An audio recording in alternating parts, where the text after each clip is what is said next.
Welcome to the Lara Jane Layton Show. This podcast is for you, the person who keeps putting others first. Your self-talk has held you back. You no longer need to take a second seat. Let's explore ways to overcome self-doubt. You can silence that inner bully voice and achieve your full potential. Here's your host, Lara Jane. Hello, friend. It's your host, Lara Jane. And I am so excited to have Melissa with us today. She's my new best friend today. And she is going to help us learn about self-love. Now, I know that's easy to say, and it's easy to try and practice. But oh my gosh, who else do we live with 24 hours a day, 365 days a year, with every positive, negative, every thought? And it's so easy to beat ourselves up and to not like it. And you can think, oh, I want to be like John because he's so perfect, or Jane, or whoever, that was a male name. But you know what? You are perfect in the skin you're in. And Melissa's going to help you to understand how to improve your self-love and to give yourself some unconditional love. All the information about Melissa is in the show notes. So any links, anything we talk about, already there in the show notes. So Melissa, help us understand more about self-love and how can we be, this is the big one, how can I be unconditional to myself? It is a long journey, one that I have been on for over, I'm going to tell my age, for over 50 years now. Because honestly, when I was growing up, I was beating myself up. I was like the youngest of four girls. I was tinier than the other three. So I always wore their hand-me-downs. And you know how that goes. You get used to baggy clothes and you always feel like you're not good enough because you're being compared to your sisters, especially when you're growing up with sisters. I don't know if boys do that, but I know with sisters you do that. And so I always felt like I wasn't worthy. I always felt like I just could not obtain the standards that they could. And words that were spoken to me when I was 7 years old. And it was like somebody in my family, in my immediate family, told me that I was never going to be pretty and nobody was ever going to call me pretty in my whole life. Stayed with me until I turned 50. I mean, literally, I don't know what happened when I turned 50, but something flipped that switch. And I was like, I don't give anything about what anybody else says. I need to live my life for me and I need to live without regrets. And that's when I started rethinking my mindset. When you say that, that just breaks my heart. Like, who said pretty was the most important friggin' thing anyway? It's what's in your heart. It's you that matters, not this shell. And so, oh my gosh, that had to have been fun to overcome. So how did you overcome it? It was hard. It was very hard to overcome, especially being the mom of three girls. I have three girls and they're like young adults now. But I decided that I did not want to perpetuate the myth that was given to me as a young child.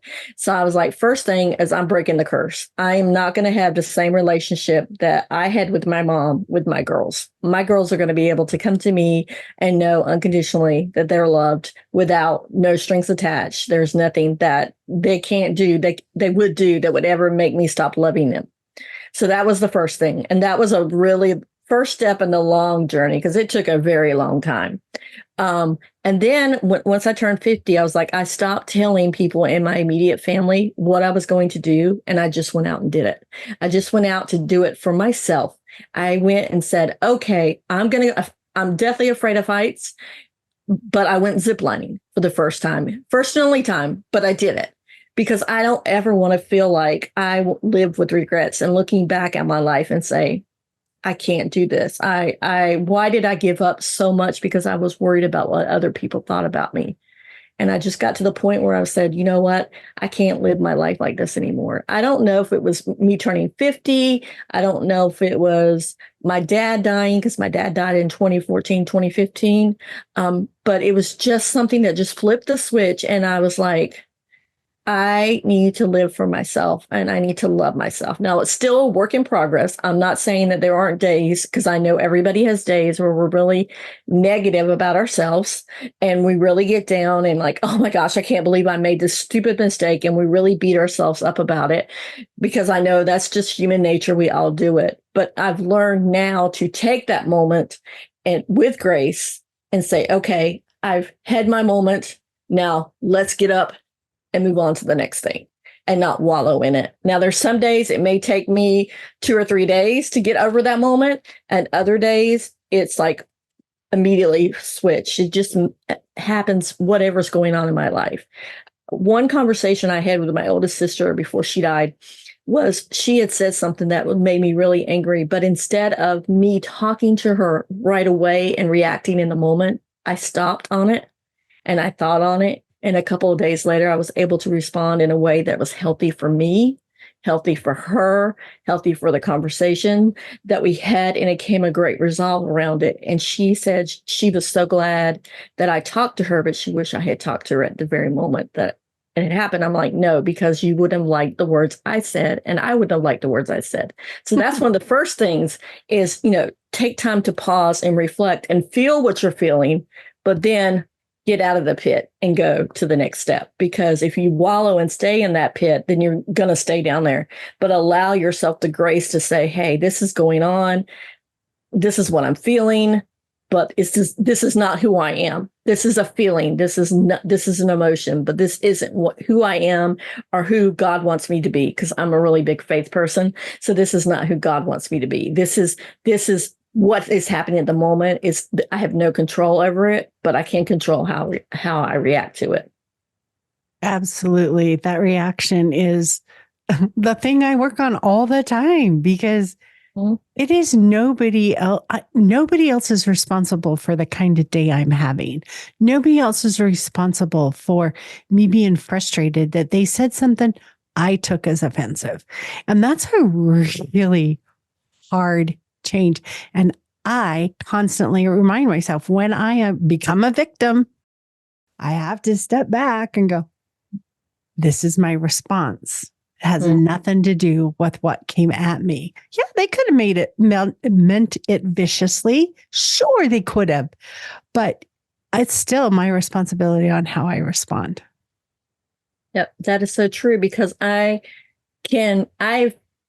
my mom just passed away in August, and I found myself being pulled back into that cycle with my sister, the one that's still alive, because out of the 4 girls, there's only me and my oldest sister that is still alive. And I found myself being pulled back into that cycle that she was like wanting me to come at her. And I'm like, no, I have to stop. And I had to set boundaries. Boundaries are very important for self-love. If there's somebody in your life that is like, you cannot go and have a conversation with them without you being stressed out, without you feeling so negative, so down about. It's okay to set boundaries, even if it's a family member. And I've had to learn that the hard way. I mean, it's okay to say, okay, I love you, but I can't with you right now. I just can't. If you need me, I'll be there, but I just can't deal with you on a daily basis, because it was doing so much to my physical health.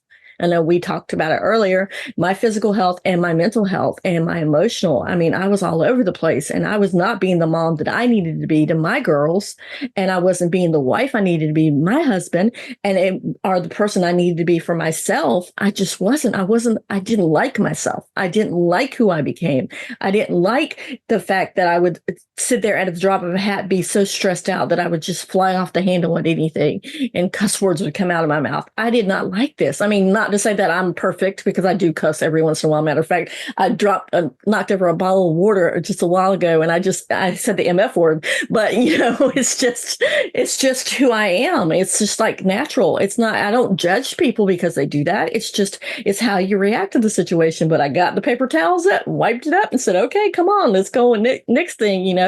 But it's you have to worry about how that affects your physical and mental health and how other people affect it. And then the boundaries, they may not understand the boundaries you're set, and they may give you problems about your boundaries, but you just have to hold strong and say, hey, you know what? These boundaries are in place to help me communicate better with you as well. And maybe they'll understand, but maybe not. Who knows? But you just got to know that you've just done the best you can for yourself. And that sometimes it's hard, especially when you're dealing with family members that just don't understand anything about what you're doing. They think it's, oh, you're coming off as uncaring, or you don't care, or you don't want to be around us. No, it's not that I don't want to be. It's I physically, emotionally cannot be around family members. All the time? Or are you like, this is my boundary today, or this is something that you've set for? And it doesn't matter what your answer is, but I'm wondering in your head, is it, I have days when I can't family. I have days when I can. And so my boundary is to first assess me and where I'm at, and then make that decision instead of just, here's my line. Because I have different days. I'm bright, sunny sometimes, and I'm a rainy, thundery, lightning storm at other times. And which day? And what I try to preach is you are the sunshine. Our emotions are the weather around us and how we're experiencing it. That sun is never gone. You may be taking a rest from it. But if you can just know, or just feel that warmth, you'll make it through the rainy days. You'll make it through the thunderstorms. You'll make it through the hurricanes because the sun's there. And it's having that faith that I'm going to make it through. And if I think back of the hardest times, the most devastating things I have been through in my life have given me so much strength and so much wisdom that I am thankful for them. At the time, I wasn't. I would fight them. Yep. But as you reflect, you can see what it's done. And if you can have that same hope when you're in another storm, that it's going to get better. And it's okay. The rain is the most cleansing thing. And, it cleans the air. It cleans the way. Enjoy those. Enjoy what they're doing for you.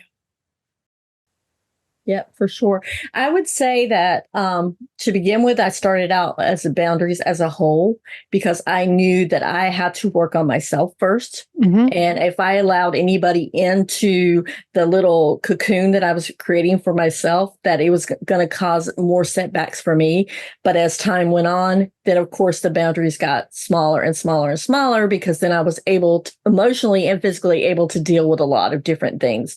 Now, the one sister I still have a little bit of boundaries with, a little bit more than the other ones, but it's only because of how she reacts to what I say. And it's like, okay, all right, I'm not playing with this with you. I will set my fault in this. I will set my part of the blame, but I'm not accepting the whole blame. And that's my boundary with her, is I'm no longer going to be your scapegoat when something goes wrong. And that's a big important thing for self-love, is knowing that you're not going to be the scapegoat for anybody else, and not taking on everybody else's faults or things that they find wrong with you on as something that's your actual physical and emotional, or your attributes, not taking that on for yourself and adding that on to all the other stuff that we talk about ourselves anyways, adding that on too, and just making it bigger and bigger until you have this huge rock on your shoulder that you just can't carry around. I mean, you have to learn to say, okay, I'll take my part of the blame, but I'm not taking all the blame. And that's important, is to say, hey, yeah, you know what? I'm an imperfect human. I mess up. 100%. I am some way at fault 100% of the time, but I'm not at fault 100% of the time for everything that's gone wrong in your life and in my life. I'm not 100% at fault. And that's just the way it is. We are responsible for how we deliver.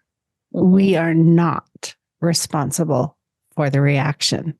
And we need to also know that as inbound things, that I am responsible for the way I react to this. And if someone tells me I'm a mess and I take it personally, and then for the next 48 hours, I thought, oh, I'm a mess. Wrong thing to be telling yourself. I understand you feel like I'm a mess. You don't have to say it out loud. You just have to say it in your head. But I love my mess. And when you can sit back and say, I love my mess, I love my pretty, whether you think I am or not, I love the shell I was given. If you can take that thing that you initially have that gut reaction to of, no, I love it about me. Doesn't matter whether the other person does or not. Mm-hmm. And that's when you start building that unconditional love for yourself, is acknowledging you can't change anybody else but yourself. Yep, that is so true.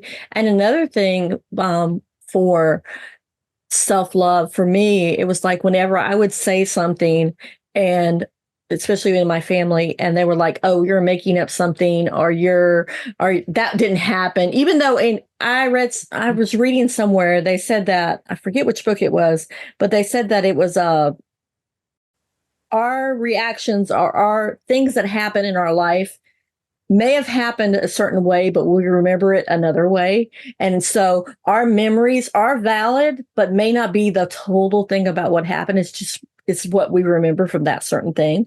And so I put that in practice with my daughters that my mom would never put in practice with me. Is if my daughters came up and said, oh, this happened in my childhood, I look at them and say, I don't recall it happening, but if it did, I'm sorry.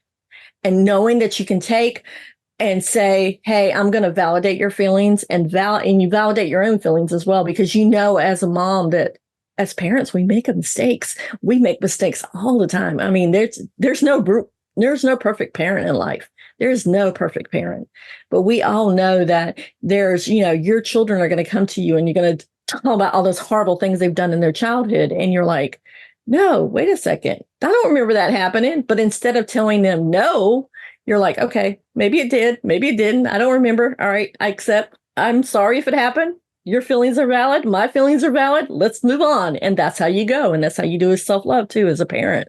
You just kind of say, okay, it's valid. Okay, I apologize. Let's move on with that, because it's hard when you have adult kids. Yeah. No matter what situation is, you and I can talk about this interview in 5 minutes and we'll have different stories because we have different experiences behind it. And to acknowledge that is what that person reflected on, no matter what happened. That's the way they thought about it over the next several years until it was spoken to you. And you can't discount that, because that's what they lived. Might not have been how you remember it. That is valid to them. And until we can give ourselves that same beautiful grace, that's so important. It's okay that I understand this story different, but it is what I've told myself for 30 years. It is my truth. I need to change it. Instead of always trying to you're lying. I used to tell one of my kids that it's not how your teacher explained it to me. Can you help me fill in the gaps? Because there's the two views. I'm looking through a red screen and a blue screen. And when that's how we get our 3D, right? That's how we see the depth. It's looking at it two different ways. And if you can allow your child to fill in the gaps for you and allow yourself to do the same thing. Oh, we're talking about self-love, but I keep going outside, but it's the self-love that we're going to build in others too, by allowing them their truth. They're not liars. Yep. They may be so afraid you're going to hate them that they hide some of the truth. But that's not the thing we want to focus on. We want to focus on the reason the story is not in alignment. Yeah, that is so true. And honestly, when you show that love to your child, you're actually showing that love to yourself, because you're actually like, I didn't screw up as a parent.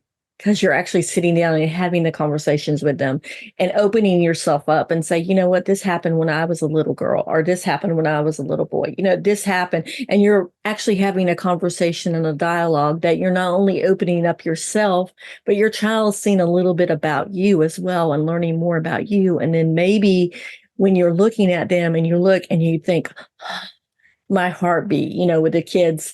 And then you kind of inflect on, you know what, I did a really amazing job with them. And then you start thinking, oh, well, you know what? That's part of the me loving myself, because they've seen the way I've changed in the last couple of years, and now they're able to. The biggest thing that I always tell my girls is this: it takes a strong person to ask for help. It takes a strong person to say when they're struggling, hey, I really am I'm in negative deep depths right now. I don't know what I'm doing. Please help me. That's the strongest thing that someone can do, is reach out and ask, either if it's a friend, hey, you want to go to coffee? I really just need to talk. Or if it's a pastor or a therapist or a mental health person, it's just the strongest thing that someone can do is actually ask for help, just to say, you know what, I love myself, but I'm really struggling right now with the self-love. And that's one of the things also that like a mindset coach as well are awesome as well. So tell us a little bit about, I've heard the background of how you didn't like yourself and some of the things that triggered that not self-love. And then what spurred you on to change? What was that either rock bottom or spark or glimpse that you saw that said, there's a light. I don't have to be like this? Honestly, it started during COVID, 2014, I always say 2014 is like a turning point for me. It was, we talk about going through trauma. In 2014, my youngest daughter was in 6th grade. She's now 21 now, but she was really deathly sick. We didn't know what was going on with her. We finally figured out it was epilepsy. But then when she was able to go back to school, I had to take a leave of absence because I was a school teacher, and we had a car accident, and then I had to take even more leave of absence because I got hurt. And at the end of 2014, my dad was put in hospice care, and he ended up dying from exposure to Agent Orange in Vietnam. And so that 2014 was when I decided that, something has to change in my life. And it was a slow, gradual change. I wish I could say it was like quick and immediately, but it wasn't. It was very slow. 2014, I slowly decided I couldn't go back to teaching because I just had so many memories of my dad, because he was always volunteered at the school with me, and he always did. And I had so many great memories with him, and I just could not handle that at the moment. And so I slowly decided that I was going to redefine and redo my life and follow my passions. And then when I started following my passions, things started falling into place. Now, not to say that it was like 2014, 2015, 2016, yeah, I was good. No, I wasn't. 2018, I bought where we're at now, my little blog cabin, which is like a she shed that I'm in, and I do focus my writing and do everything in here. But it wasn't until I took that zip lining and I said, God, if you're going to take me in that very first try, take me now, let me go quick. And I just did that first zip line, and I'm like, I can do this. I can do a whole bunch of different things. And then I started working on going into doing mindset coaching and working with other mindset. And, I don't coach. I work with coaches that, they help me get some of the negative thoughts out. And I find that every once in a while when I'm down in the depths, I re-up to do it again, just to kind of get my mind straight again. But I just learned that I needed to take chances and need to get out of my own way and start feeling the love that, my husband felt for me, that my girls felt for me, that I couldn't feel for myself.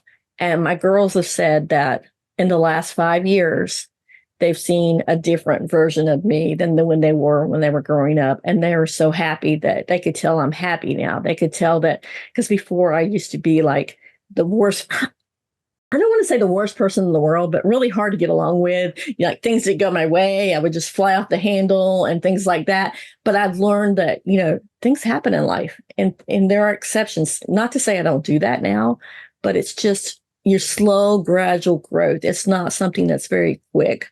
It's not something that, I wish we could just flip a switch and it'd be totally changed, but it was just something that gradually came about. And I remember talking to my daughter, and she's my oldest one, and she's like, Mama, I don't think of you as my mom. And I really, like, the old me would have went, what? And I would have got really upset with her. And she's like, hold on, Mama, let me finish. And I was like, okay. She says, I think of you as a friend who happens to be my mom. And that is the thing that stays with me the most because I didn't have that relationship. And so that point of self-love, reflecting back on me of her loving herself enough to say, hey, mama, this is what I can say to you, and know that you're not going to recriminate or come back at me because of it, that started reflecting too. And even my relationships with everybody else changed because I started loving myself more. I started being able to go out and with friends. Before I would stay at home and not want to go out with any friends or anything because I just did not like to be around myself, much less anybody else, Yeah. That's so magical. We're going to take a break. Okay. We're going to get a word from our sponsor. When we come back, I want to know, are there some steps that you could articulate based on what you did? So we'll be right back. This podcast is sponsored by Lara Jane Coaching. You know you're ready to silence your inner bully voice? Let Lara Jane support you with coaching. To schedule an introduction call, go to larajanelayton.com. So, Melissa, I was thinking about this while we were on our break, and you're talking about you wish you could have done it faster or different. And it kind of reminded me, have you ever been in the middle of the dark and someone took a flashlight on you and just shined it in your eyes? That is miserable. Mm-hmm. What does the sun do? It comes up slowly. It's dawn. It's early morning. It's mid-morning. And it slowly comes up.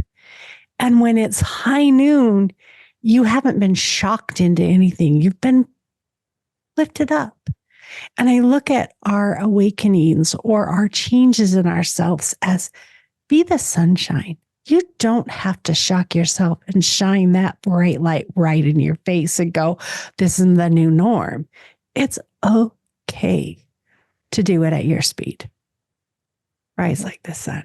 So what kind of things did you do to rise?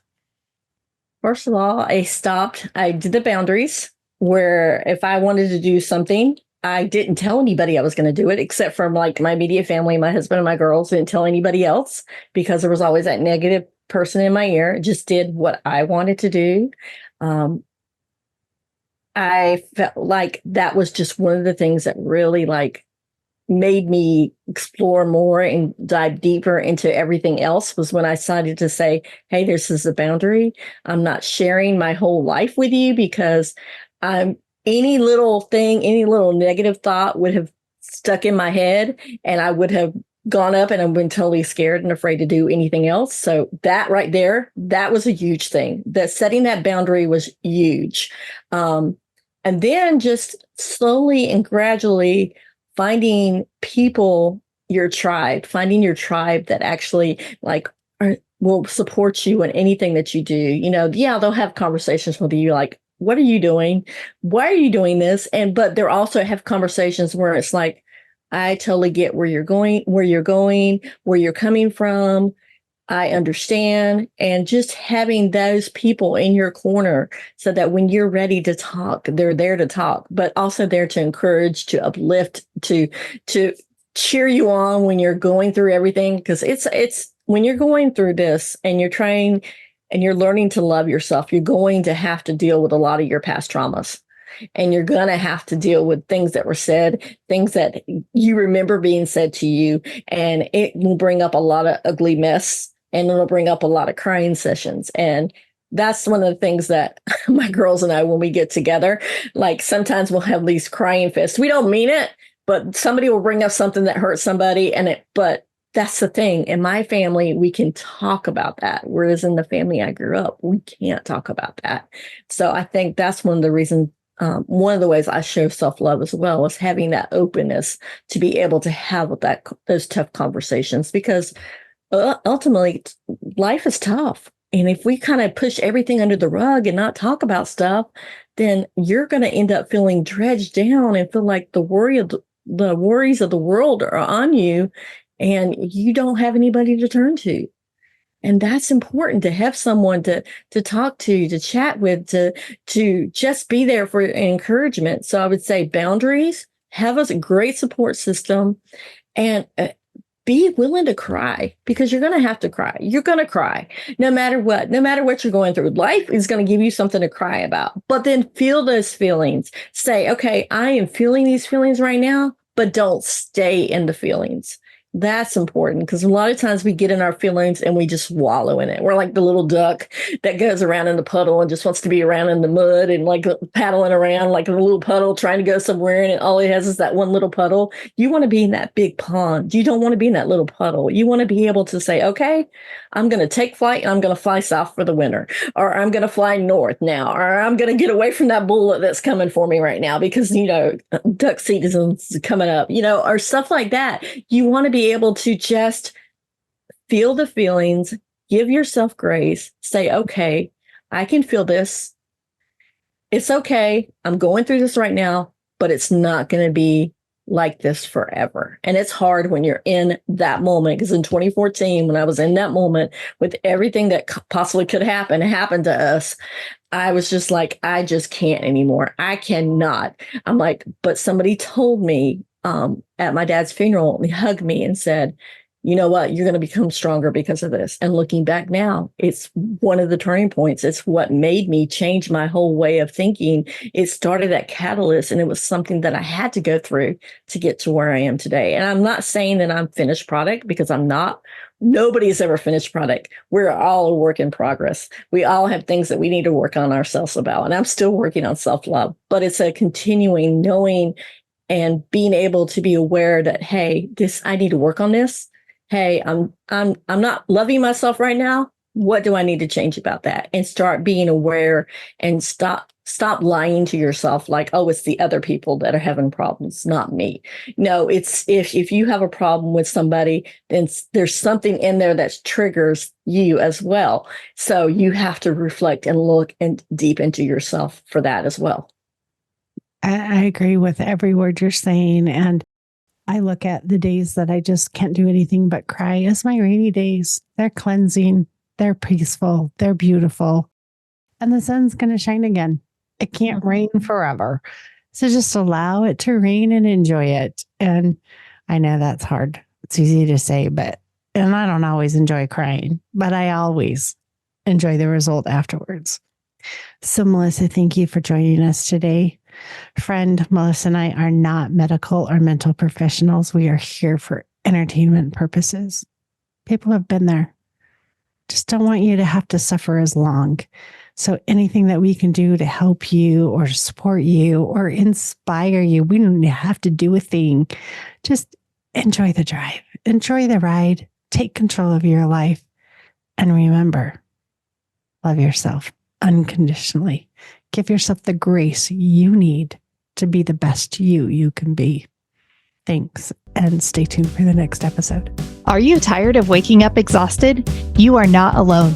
If you're looking to take your life back, let's start with the simple step of adjusting your self-talk. Stay tuned for the next episode with your host, Lara Jane. Remember to follow the show so you don't miss a next simple step that you can use to feel more confident. And please leave an honest review.